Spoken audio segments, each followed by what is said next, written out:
وبركاته. والسلام يا أمتا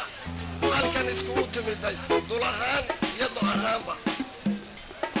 oo u horeeya madaxweynaha jamhuuriyadda Jabuuti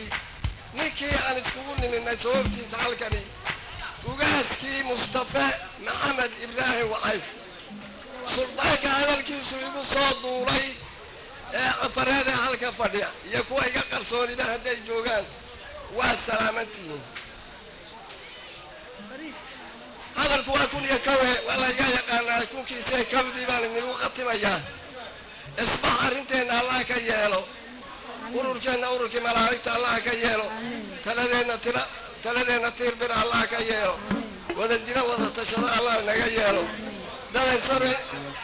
سرنا حسيس الله نغيهلو مرنا واسلاف الى ما كان اسلافين توبتنا توبه الله قبل الى وكدي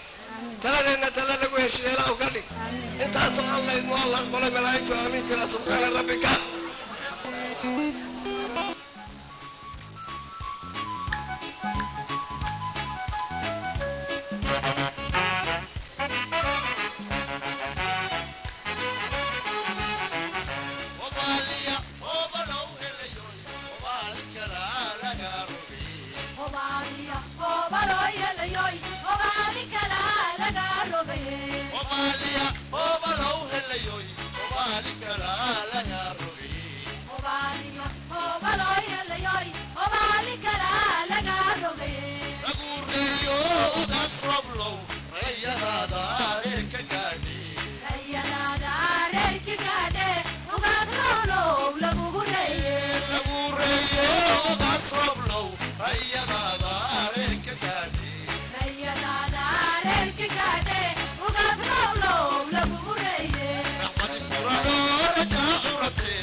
waxaa ku yidhi daawadayaal barnaamijkii gaabnaa ee ku saabsanaa munaasabadii guddoonka ahayd ee saaka ka dhacday sabadka guriga madaxtooyada